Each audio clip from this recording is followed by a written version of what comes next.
A very warm welcome to all of you all, and on at the outset, on behalf of Enam AMC, Happy New Year to all of you all. Welcome to this webinar, and as I'm aware, and many of you all on the call will be existing investors and partners, who have joined us today on the call, in continuation of our engagement on the Enam India Vision portfolio, which in the coming quarter will complete 2 years as we speak across. And at this outset, I would like to express our gratitude to each of you all to be a part of our journey, to entrust your faith in the Enam India Vision portfolio. The agenda of this webinar today, where we've been receiving a lot of questions from your sides towards how the markets are looking across, how we are positioned today, what's our view towards the way we're looking at the macro as well as at the micro level in terms of how we have constructed and managed our portfolio. And that's something that we at Enam have always reiterated and communicated across at all points of time in our journey as an AMC for over 27 years that we've existed, making us not only one of the oldest but one of the largest AMC, which has been focused on a very single investment strategy, as we always reiterate ourselves, towards to each of the stakeholders that have formed a part of our journey so far with us. We would, I have my colleague, Raghavendra Reddy on the call, who's joined us and who will, is the fund manager, the portfolio manager for the Enam India Vision portfolio, will give an update in terms of how, we have, made certain changes also at the portfolio level in continuation of the last webinar that we did across. How are we looking across in terms of the future, expectations going ahead? And we would, as always, encourage a lot of questions from your end, so that we will be able to make this a very, very mutually beneficial engagement over the next 30 to 45 minutes from our end towards you all. So with this, I hand over the call to Raghavendra to walk you through the update on the Enam India Vision portfolio, and before that, the update at the macro level that we today at the AMC are looking ahead for. Over to you, Raghavendra. Very good afternoon to everybody. Thanks, Mohinder, for the initial remarks. So welcome to the portfolio update for the quarter ending September. So we will cover macro and also our portfolio company's performance for the quarter ending September. If you look at our portfolio, the Enam India Vision portfolio's positioning, when we started the portfolio in Jan 23, the entire premise and underlying construct for the product was India's GDP from 2023. And as we enter the next decade of 2030s, we should be able to navigate our journey from a GDP of $3 trillion to a $10 trillion economy. So that's the overall journey on a macro level, which we wanted to participate and benefit from. And we've repeatedly highlighted, what are the key themes and key underlying structural growth drivers we are very, very bullish about. So in this slide, what we show is between 2020 to 2027, how India has been ascending in terms of the real GDP of the economy in its relative ranking. If you look at our fiscal deficit post the COVID hump of almost 9%, we are on a very, very steady and a calibrated glide path to come down to 4.9 percentage points of GDP as a fiscal deficit. Current account deficit is under control with soft crude oil prices and well-managed imports. I think our current account deficit is under reasonable control. If you look at our total external debt as on June 24, we are 18.8%. Foreign reserves from a high of $705 billion are slightly down by about 2-3 percentage points. If you look at the banking sector, for a long span of time, credit growth was significantly higher than deposit growth, which did put pressure on banks to raise deposits at a slightly higher cost of funding. And there was also an increase in the competitive intensity for both term deposits and savings account deposits. Now that trend is slightly normalizing because credit growth and deposit growth are now by and large converging together. We also see a very, very marginal increase in the bounce rates from a low of 19%. We are at 19.6% in value terms. This is a number which we track to assess the health of overall credit in the economy in terms of what kind of payments are bouncing whenever borrowers present their checks to banks for repayments of loans. So that's slightly increased from a low of 19%, but really still below the overall average of 20.5%. This is a 10-year average. So we are still below average, but a slight increase in the bounce rates. CPI, which was very, very soft in July, August, has again inched up. In terms of monetary policy, we are almost close to 20 months of 6.5% repo rate. While there are no repo rate cuts as it, the Reserve Bank of India and the Monetary Policy Committee have changed their stance to neutral. From a withdrawal of accommodation, they've changed the stance to neutral.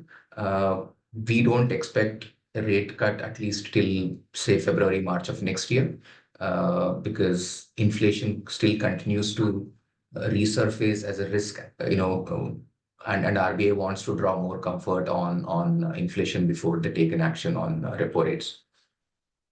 As I said, forex reserves, after touching a high of 705, down almost 3% from 705 right now, about $682 billion.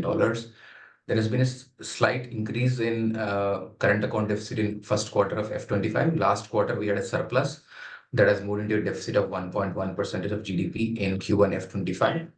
Also very important to note that FDI inflows, continue to be very, very low, even in F25. F24 was low, but even on that low base, I think we are yet to recover. If you compare F25, year till date FDI inflows with F23 number, we are still very, very low. And that's a cause of concern because we need reasonably good inflows of FDI into our economy for fueling GDP growth. GST collections remain very healthy. Central government capex budgeted about 11.11 lakh crores is likely to be a good positive for overall economy. But here we want to highlight that because of elections and monsoons, typically in election year, spending decisions and the pace of spending tends to get impacted. So we are seeing again, normal hampering of government spending till October 24. The government spending compared to last year is down on year-on-year basis. September 24, it has increased significantly, but still we need to maintain a very, very high run rate of government spending in the remaining part of the financial year to actually go and meet the number of 11.11 lakh crores of budgeted government capital spending for the current financial year. However, we believe that in spite of these factors, GDP growth is likely to be between 6.75 to 7.25. And economic activity remains normal, barring the impact of government spending being a little lower this year compared to last year. PMI manufacturing and PMI services both remain normal. GDP growth, as I said, 6.75 to 7.5 is the trajectory even RBI pointed out in the monetary policy outcome recently. Lower government capex and lower FI inflows do pose some risk to growth in the next half of the financial year. Monsoons were reasonably above historical averages. That's a good positive for us. If you look at equity and debt market inflows, we continue to see reasonably strong domestic inflows, but we saw one of the largest single month FI outflows in the month of October.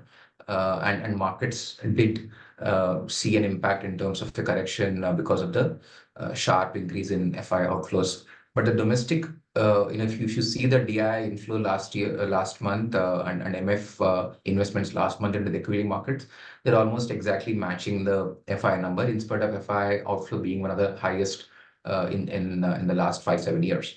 And SIP inflows continue to be healthy, almost $3 billion per month.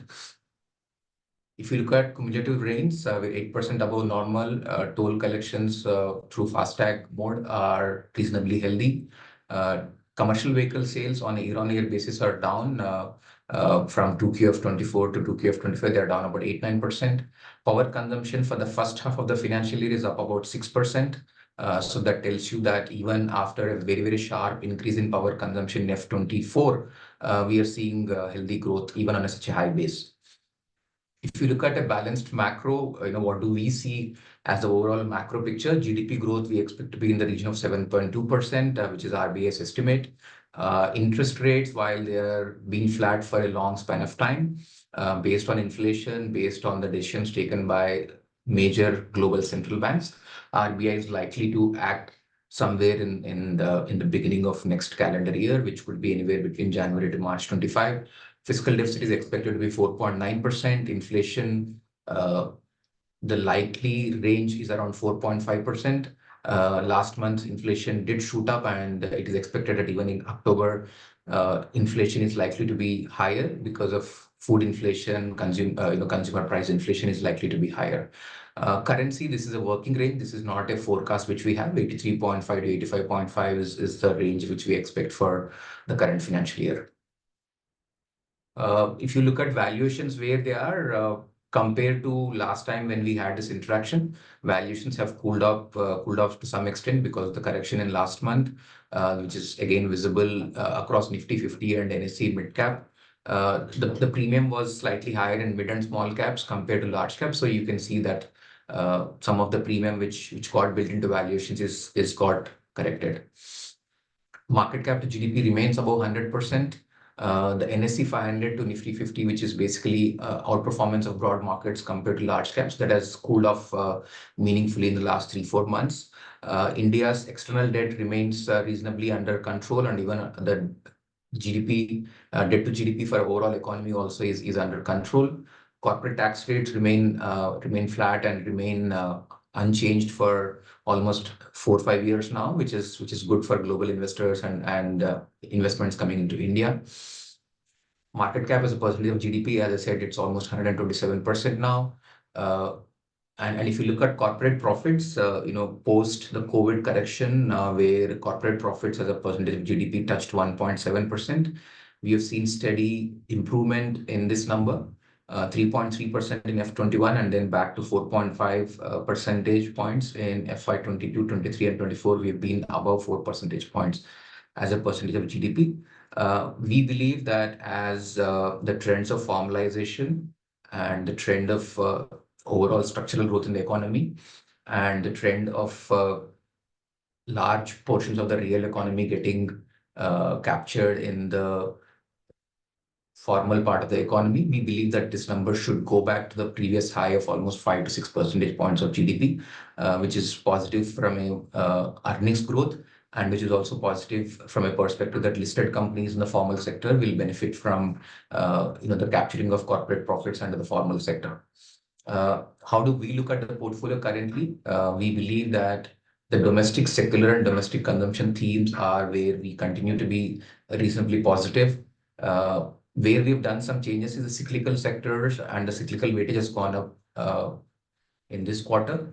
Consumption, we've reduced a little bit because of valuations. We've taken some reduction in the weightages there. But overall, if you see secular and consumption is 68%, which is essentially banks, healthcare, consumer staples, consumer discretionary, and home appliances is what gets captured in secular and consumption. Global is essentially pharmaceuticals, and cyclical is essentially companies which are benefiting from the domestic cyclical recovery, and also in industries like agrochemicals, which are cyclical in nature. We have zero representation to commodities as we speak.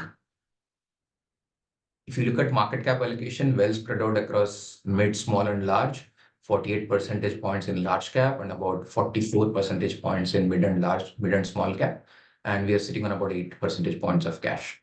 From a sector perspective, again, reasonably concentrated portfolio with top 5 sectors at 68 percentage points of the portfolio. And even from a company concentration perspective, we have top 10 companies, almost 59 percentage point allocation right now. So both from a sector and a stock perspective, the portfolio is reasonably concentrated. And we believe that our allocation to sectors like banks and NBFCs, pharmaceuticals, consumer staples, consumer durables, and telecom services, and hospitals, which are the top six sectors. We believe that these sectors have reasonably healthy structural growth prospects, and we are likely to benefit from the growth in these industries. If you look at Q2 F25, how has been the financial performance of the 20 companies in the portfolio?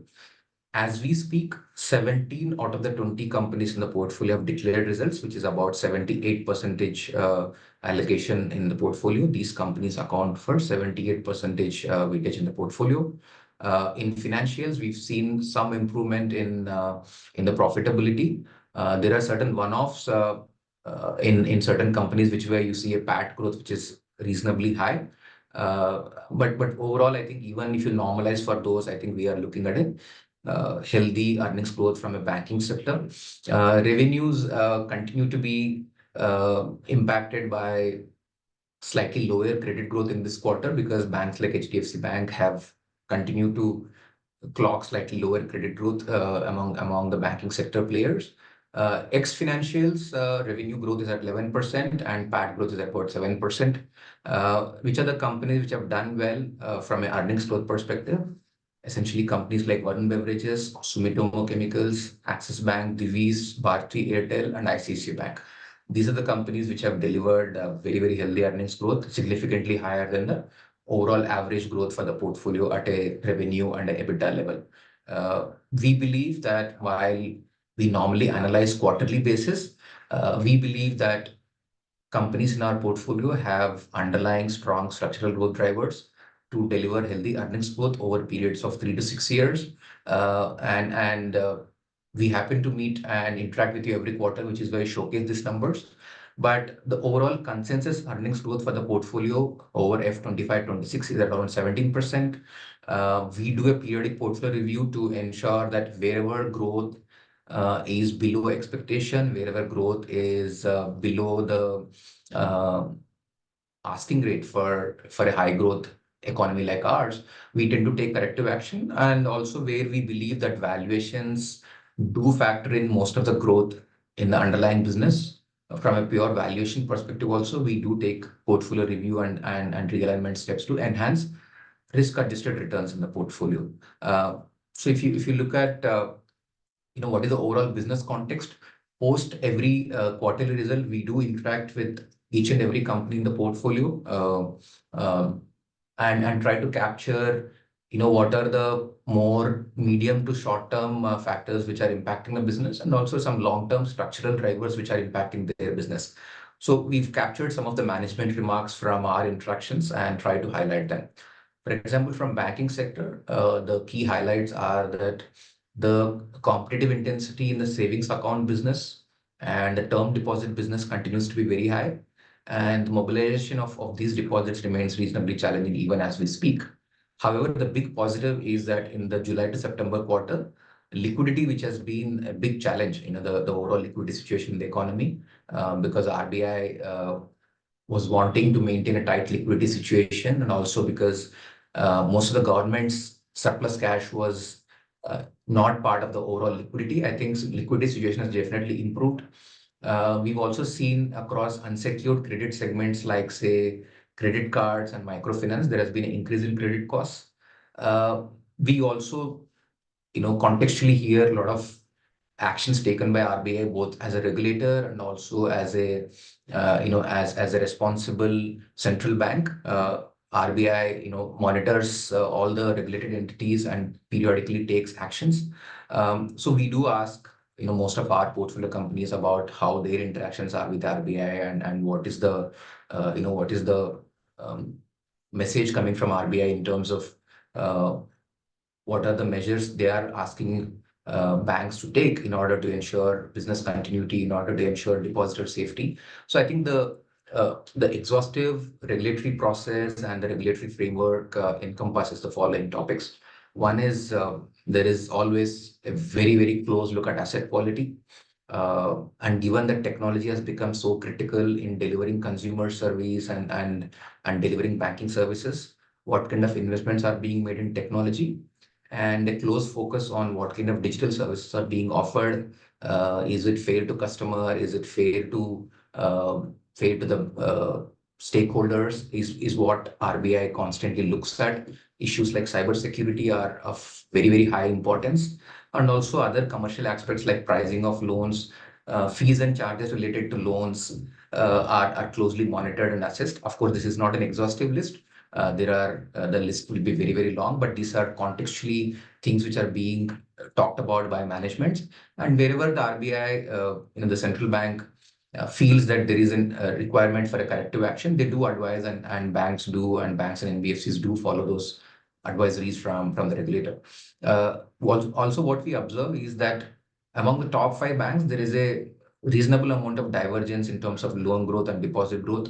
While ICICI Bank is significantly ahead in loan and deposit growth, on the other end, you have certain banks which are slightly conservative now and wanting to be a little slow in growing their loan book.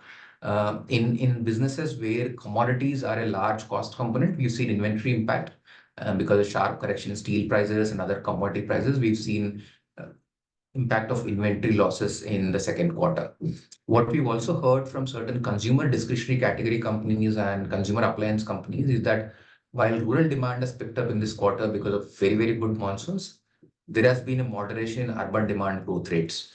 It could be possible because of inflation of basic primary articles, and also anecdotally, when we interact with multiple stakeholders in this entire consumer space, what we hear is that in urban, if you take the top 100 cities, issues like rental inflation, increase in cost of healthcare and education, also forcing consumers to relook at their discretionary spends. And we also hear about slowdown in hiring in certain sectors, which is likely to be one of the factors leading to moderation in demand growth rates in urban consumers.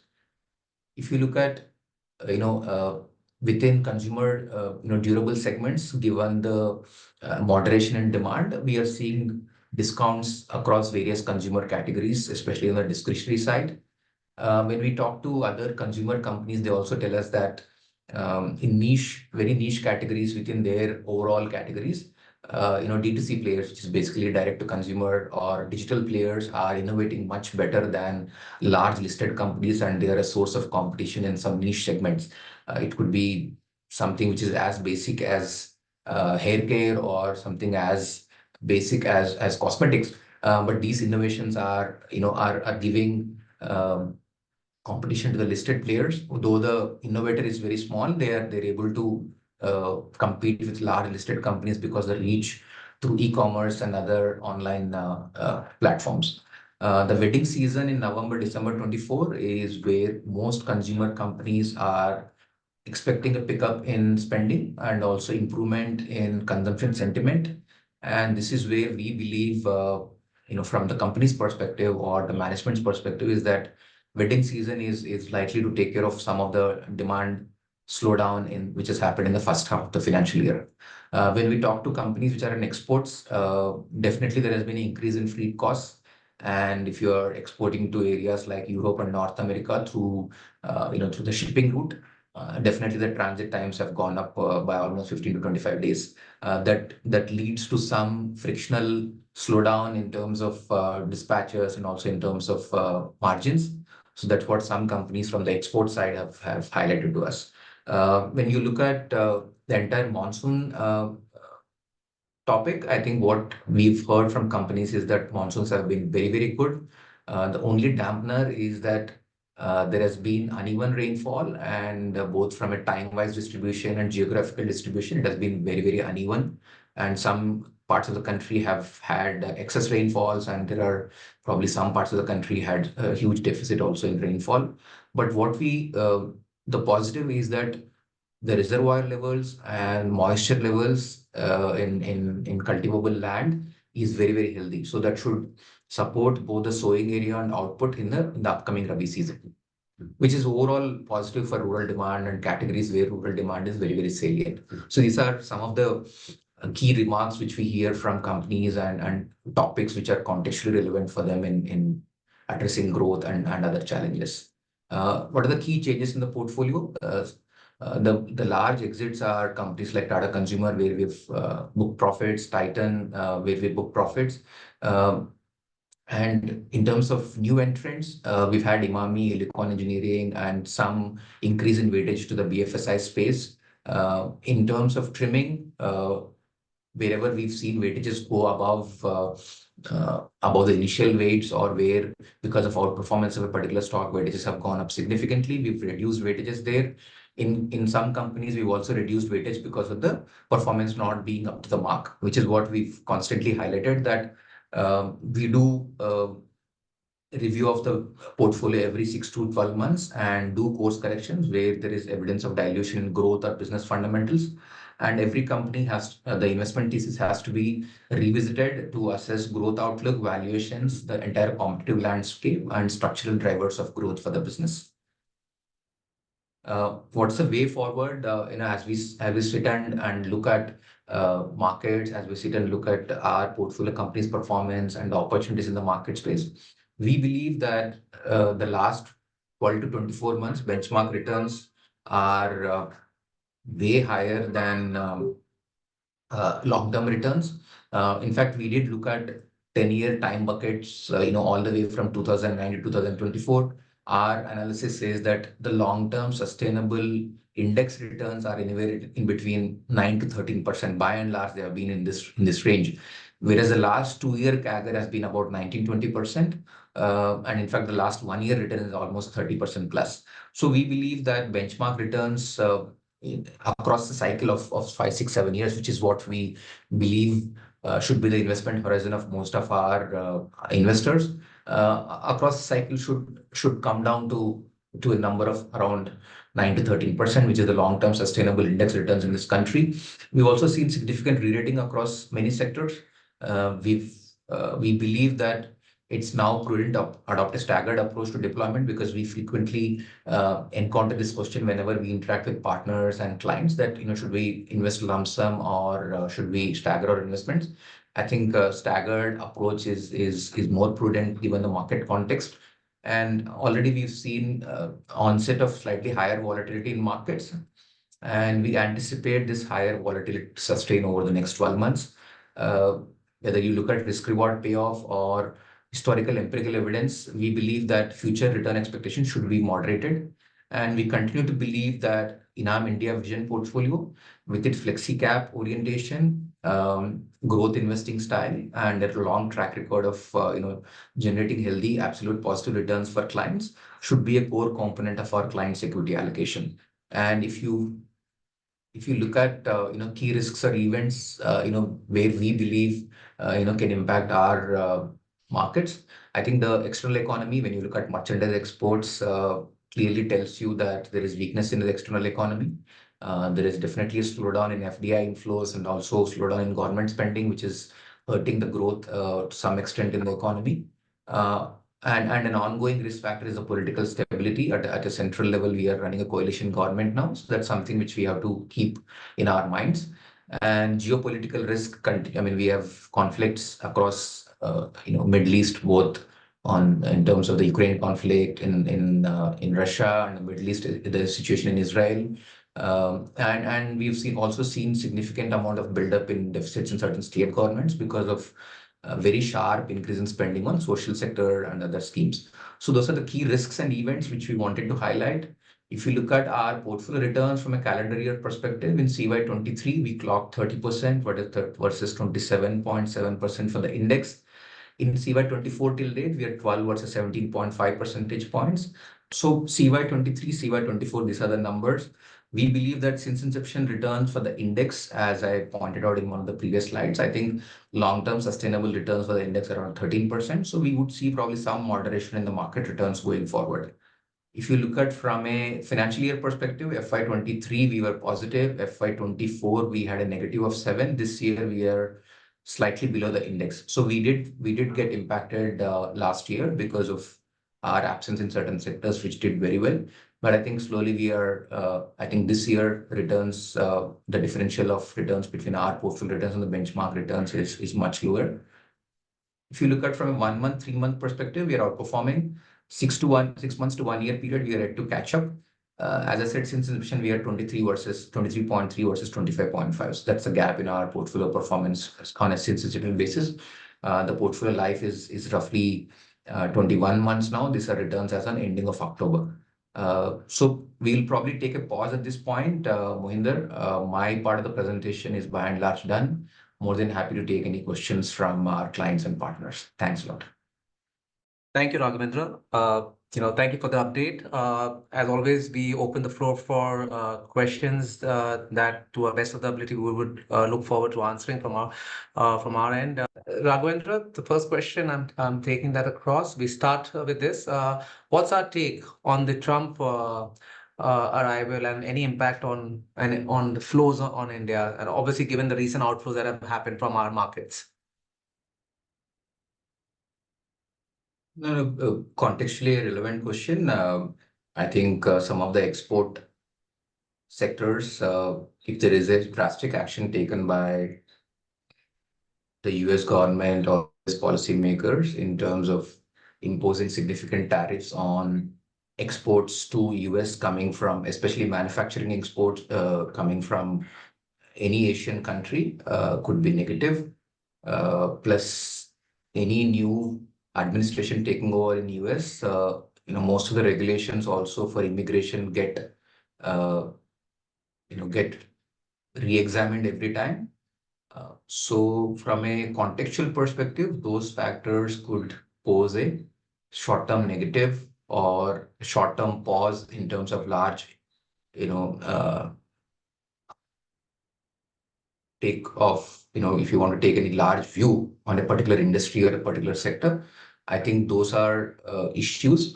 But I think as we see the um, initial set of expectations and initial set of uh, thoughts which come from the administration in terms of their historical policy bias, I think we should see lesser geopolitical tensions globally, and also some move towards uh, ensuring greater protection for their own domestic industry. I think those are my limited remarks at this point of time.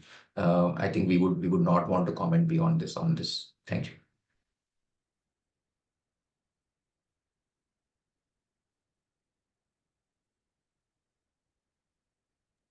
The next question is, what were the sectors that were missing that impacted the performance on the schemes?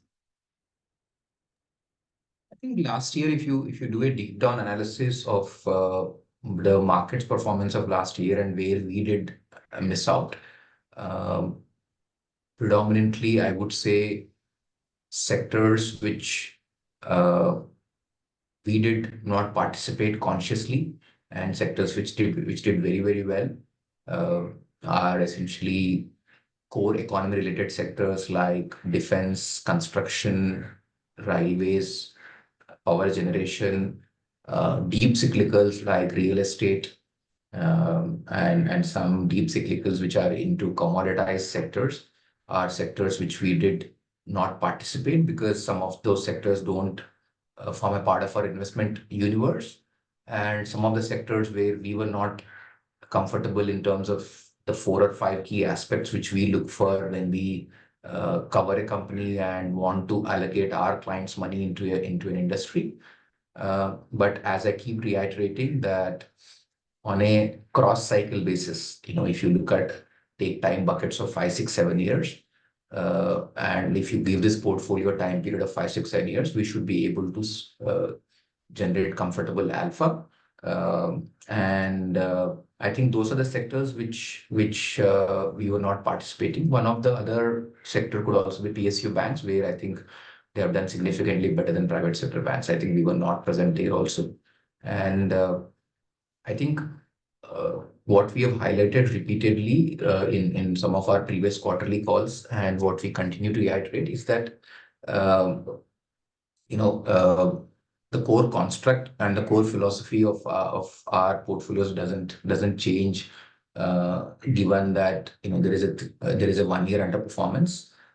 We do go and take a look in terms of if there is a growth disappointment in a particular sector or stock, but we don't want to do anything drastic or anything knee jerk in terms of changing the entire philosophy because we want to perform for 6 months or 1 year.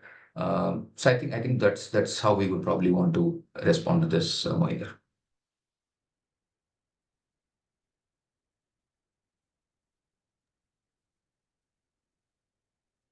Thank you.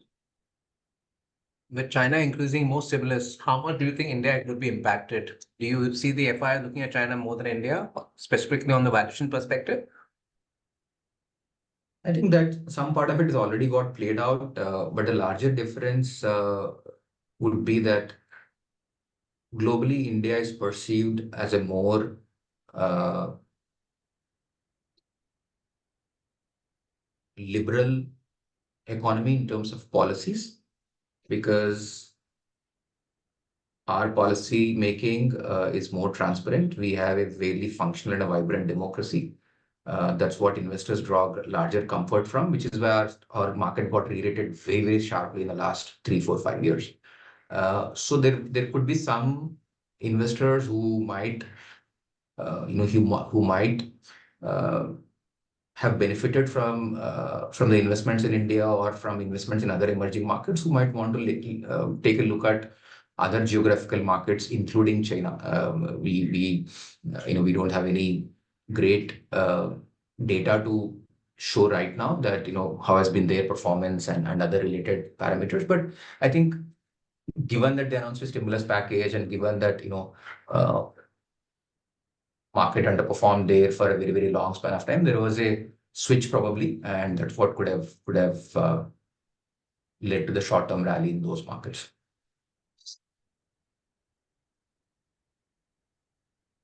Thank you. Given the fact that we have a concentrated position in banking, and specifically regard after this quarter, if any understanding that they would appreciate on the stress MFI sector as well as a view on the NBFC sector in the scheme of things that where we upped our exposure post this quarter. As I said in our initial presentation, also we have we do closely track the developments and monitor the developments.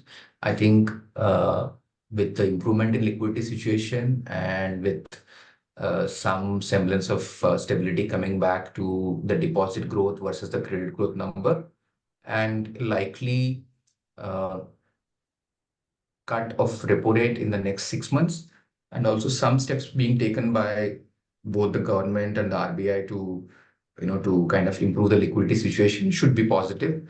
And we also believe that while short term there are negatives, I think India is a largely underbanked country, and the credit penetration, if you look at across categories of mortgage, secured, unsecured, is very, very low. And we also are at the beginning of a large capex cycle, and that should create enough demand for credit across MSME, the emerging corporate and the mid corporate segments.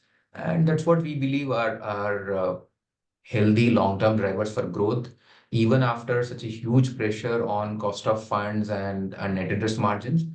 Most of the large banks, even today, if you take the top four banks in our portfolio, they collectively, run loan books in excess of close to 40 lakh crores. They still demonstrate and deliver a net interest margin of anywhere between 3 to 4%. We believe that on such a large scale, with a granular base of borrowers, this is a very, very healthy number. They all generate ROEs upwards of 14, 15%, sitting on large surplus capital in terms of capital adequacy, sitting on fairly granular deposit base. There is no level of lumpiness either on the loan book or the deposit book side. So we believe and we are optimistic about the medium to long-term growth prospects of private sector banks and lenders.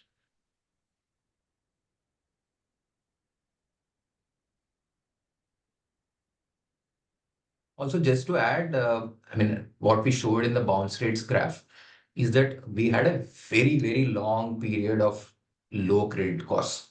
So it's very natural that there could be some cyclical uptick in credit costs in the economy in certain specific segments, which is why over the last 6 to 12 months, RBI has specifically uh, been monitoring buildup of credit in certain segments very, very sharp. Any segments where there is sharp growth in loans is where we've seen risk weights go up for certain categories of unsecured lending.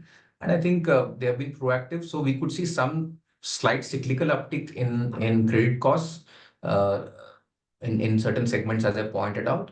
But whatever we see as data and whatever we see as inputs coming in from various parts of the banking system, this is not a reason for us to be concerned about the overall sector as such. I think there are pockets where you always will see some pain, but not a cause of concern as we speak. Next question, Mohit. Thank you. Earning growth seems to be moderating now. With the FIs selling, DIs are bringing stability to the market on account of healthy SIPs. Do you think this trend will continue when the earning growth is slowing? Also, is the earning growth slowdown a short-term impediment? We've had three back-to-back years of earnings growth where every year there were upgrades of earnings growth. If you go back before 2019, there were 4 years of earnings disappointment. But from F22, F23, and F24, we had very, very healthy earnings growth. So on that base, when we measure year-on-year growth, there could be, as I said, quarter-on-quarter basis, there could be slight disappointments. But I think from a directional basis, F25 and F26, we are looking at earnings CAGR of around 17% at an overall portfolio level. And I think the overall increase in domestic investments, got demonstrated last month that, while there was a large FI outflow, I think that got absorbed by domestic investors, domestic institutional investors. That should also tell us that structurally, I think the allocation of savings, the increased participation of savings in equity instruments is going up. So we should be directionally optimistic and positive. Volatility is a part and parcel of the journey of a portfolio. When you embark on a 5 to 7 year journey, I think you should see one phase of volatility, which is what we are seeing.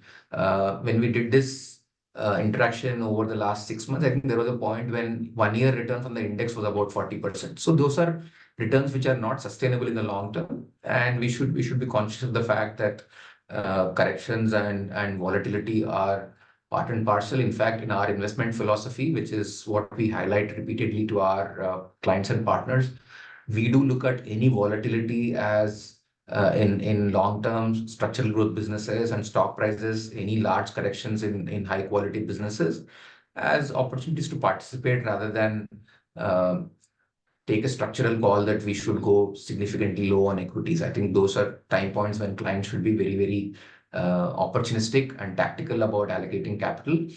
Because I think while valuations might be expensive in certain pockets, we've taken those factors into consideration when we construct our portfolio, that avoid any expensive pockets, which is why we book profits in a Titan, which is why we are ongoing and reducing our weightages to certain stocks where we feel that the re-rating has already materialized and we should not be running a very high weightage in certain stocks. So we keep doing those realignments and exits at appropriate times, and I think that's a process which is ongoing. We keep reiterating this point that realignment, restructuring, close examination of individual sectors, stock weightages, and valuations at every company level, and revisiting the growth thesis for every company is an ongoing process. So I think we should have confidence and optimism for the medium to long term on our portfolio companies, which is what a 17% earnings CAGR for F25 and F26 broadly indicates. Next question, Mohit. Thank you. When do you expect the cash to be deployed? I think some of the cash got created slightly before most of this volatility set in, as we started pruning and trimming certain positions because those positions had become slightly large from an individual stock perspective. We are waiting for slightly attractive entry points in new stocks and also some of the existing stocks. And I think we don't take large cash calls in our portfolio, and we expect to deploy this cash in the near future. Thank you. Given the chart that we represented, where profit as a share of GDP is about 4.5% being the exception and not the norm? What gives us the confidence that it will go to 6% or stay there, even if it does, given the fact that the earning estimates are too optimistic across the market, as recent revisions have suggested on the downside? No, no, very good question. I think what we believe is the broader trends of formalization, the broader trends of consolidation across sectors, also the fact that large portion of the real economy, which were part of the informal sector, when they start getting captured by mechanisms like GST, mechanisms like formal way of doing business, when your commercial activity starts getting captured in the formal sector, I think you're seeing many sectors benefit from this formalization. And as and when you see these trends materialize, I think your corporate profits, reported corporate profits and captured corporate profits go up, number one. Number two, I think also the fact that there is consolidation across sectors uh, would also mean higher margins as we see consolidation happen across sectors. I think as the top 10 players or the top 5 players account for a disproportionate share of revenues and profits across sectors, the the entire trend of profitability and margin improvement tends to play out structurally.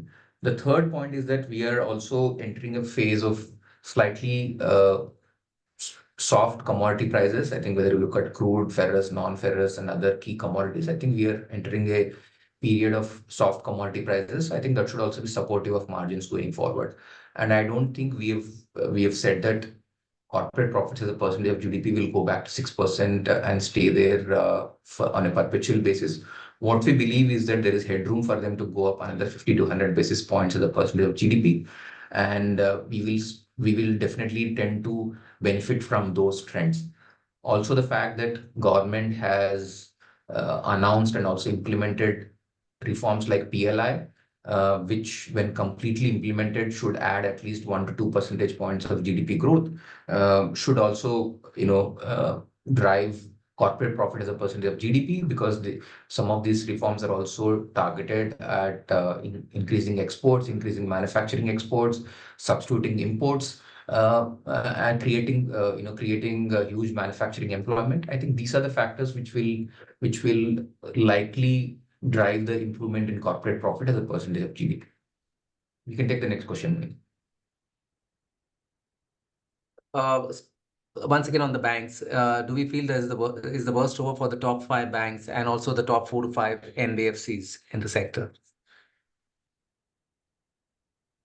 Uh, I would I would I would believe that these banks have had a good phase of earnings growth, uh, and both from credit costs, ROE, profitability, the key parameters like provisioning coverage, the key parameters like what kind of share they are gaining from other PSU banks and other smaller players within their sectors. I think on all these fronts, uh, the private sector banks which we own score very highly.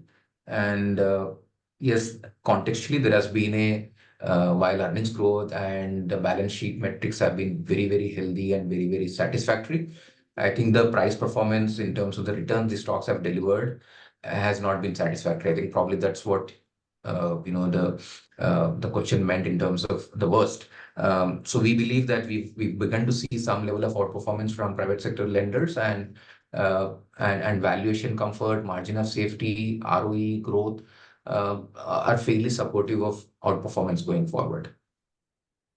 And as we said, and I probably again repeat, that there will definitely be pockets of some stress in the banking sector. The banking sector has, right from mortgage, car loans, loan against property, microfinance, SME loans, emerging corporate loans, working capital credit, supplier finance. There are 100 broad products: jewelry loans, gold loans, secured, unsecured, credit cards. There are multiple products. So there will be pockets where stress will be there, but banks just don't do one. They're not monoline financiers.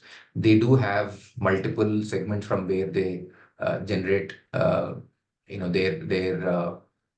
NII. So we should not be unduly concerned about one pocket which probably sees a seasonal buildup in credit costs. And I think broadly, if you look at some of the earnings and commentary coming from banks, I think the reasonably satisfactory and reasonably healthy. The next question we'll take for the next 5 minutes. It's leg of the question and answer session out here. The IT sector prospects and also on the digital sector, aligned to the same, view that we have to elaborate across. I think from the time of January 23 till now, I think there have been periods where we felt that growth will come back for the listed IT companies, but as we speak, the growth is low single digit and in some cases high single digit. We would want to see growth structurally maintained at slightly higher levels, and which is what we look forward to. And whenever we see that promise, I think more than happy to participate in the sector, and happy to as a team, we are happy to examine the growth prospects, examine valuations, and then take a call. As we speak, I think we are not yet present in the technology sector currently. Information technology. Thank you. Do we expect staggered deployment of the cash if we're expecting elevated volatility, given that the cash levels are now larger than the biggest holding in the portfolio? Have you thought of deploying these in interest-bearing instruments?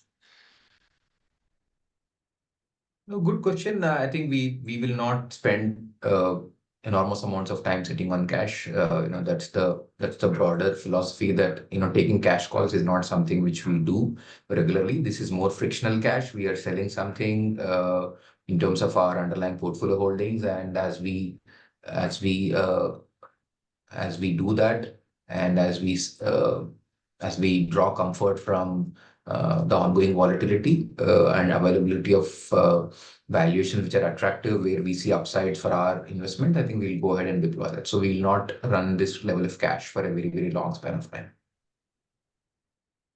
We also, just to add upon Raghavendra, and to the question, we also have the STP option, the systematic transfer plan option, also that we do get asked on time-to-time basis from a deployment point of view. So that facility also exists across, for some of your clients and families to come in. We'll take the last two questions across out here. I think anybody who's slightly worried about the cash levels in the portfolio should also examine the STP option and for further infusions of capital. Last two questions, the penultimate one out here. Given the orientation of the portfolio and the positioning that we have, how is the portfolio trading at a cheaper level compared to the index? I think if you look at overall portfolio valuations, I think banking sector, we don't use price to earnings multiple to measure banking sector, but PE is the multiple which mostly people use and discuss when they compare overall market valuations and individual portfolio valuations. There are certain stocks in our portfolio where earnings multiples could be higher than overall market valuations, and those stocks might be having slightly higher weightage. For example, consumer businesses multiples will never be trading below the index valuation, because their growth, their return ratios, cash flow generation, and also the visibility of growth, which is what we definitely tribute to when we pay very, very high valuations to certain businesses, because the track record, because the quality of the team which runs the business. So if you take out that, I think banking as an overall space, valuations are very, very low right now when you compare with their own historical valuations, 10-year average valuations of all the banks on a price to book basis. They are trading at valuations where we believe there are upsides on 1 to 2 year basis. Of course, this is a space where we have to monitor very closely, because of the changes we see in interest rates, we see in the cost of funds, we see also in the health of the credit in each bank's balance sheet. Wherever we, as we keep monitoring, wherever we see scope for any corrective action, we do keep taking those corrective actions. But overall, I believe that valuations from our perspective, when you look at the growth, It offers a reasonably healthy risk reward trade-off. And we've already got out of certain companies where we felt valuations. We did make a reasonable amount of upsides in companies like Titan, in companies where we also trimmed our positions like Varun and Global Health. We've also trimmed our positions. We've also trimmed our positions and taken some profits in companies like Century Ply. So those are all where valuations, if you look at the growth for the next 2 years and the valuations, especially the companies we've exited like Titan, I think the valuations were very, very expensive. So that's a prudent way to approach things, that wherever we see there is a lack of margin of safety from a growth versus valuation perspective, you tend to take capital out and wait for suitable opportunities to redeploy that capital. We take the last question of session.